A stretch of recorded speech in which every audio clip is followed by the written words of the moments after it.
तो एबे कालिया छात्रवृत्ति को नहीं आसिला गोटे बहुत ही बड़ खुशी खबर। आज कालिया छात्रवृत्ति आवेदन प्रक्रिया आरंभ करा जायछि। एहा द्वारा छात्र छात्री माने कालिया टंका पाई परिबे। तो कौन आछि अपडेट आज वीडियो रे सब किछि इनफॉरमेशन मु देई देबी जानिया पई वीडियो को शेष पर्यंत देखंतु।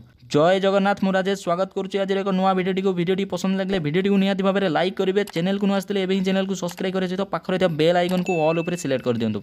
कालिया छात्रवृत्ति पाई मंगलवार ठारू आवेदन प्रक्रिया आरंभ करा जिवो। छात्र छात्री माने कॉमन स्कॉलरशिप पोर्टल रे जेमिति कि scholarship.odisha.gov.in रे ऑनलाइन रे 31 तारिख पर्यंत आवेदन करि नै पारिबे। ऑनलाइन रे कालिया छात्रवृत्ति पाई आवेदन और नवीकरण निमंते वर्ष को 2 थर पोर्टल खोला रहइबो बोली सूचना मध्ये आसीछि। कालिया छात्रवृत्ति जेपरि अधिक उपयोगी हेबो एवं एहा द्वारा जेपरि अधिक पिला माने उपकृत पाई पारिबे सेति निमंते मुख्यमंत्रींकर अनुमोदन क्रमे आवश्यक संशोधन करा जाय परिवर्तित मध्य करा जायछि। एथिरे वृत्तिगत बा वैषयिक पाठ्यक्रम रे उच्च शिक्षा निमंते राज्यर सरकार कार्यानुष्ठान व्यतीत all India survey on higher education code प्राप्त घरोई शिक्षानुष्ठान एवं राज्य और राज्य बाहर प्रीमियर सरकारी शिक्षानुष्ठान मानकु शामिल करा जिवो बोली कृषि मंत्री रणेंद्र प्रताप ए नै सूचना मध्ये देइछन्ति। सोमवार विभाग पक्षरु कृषि भवन ठारे आयोजित खबरदाता सम्मेलन रे मंत्री एही सूचना प्रदान करिसन्ति जे ग्रेजुएशन पाठ्यक्रम रे बीबीए एवं बीसीए पाठ्यक्रम शामिल करा जायछि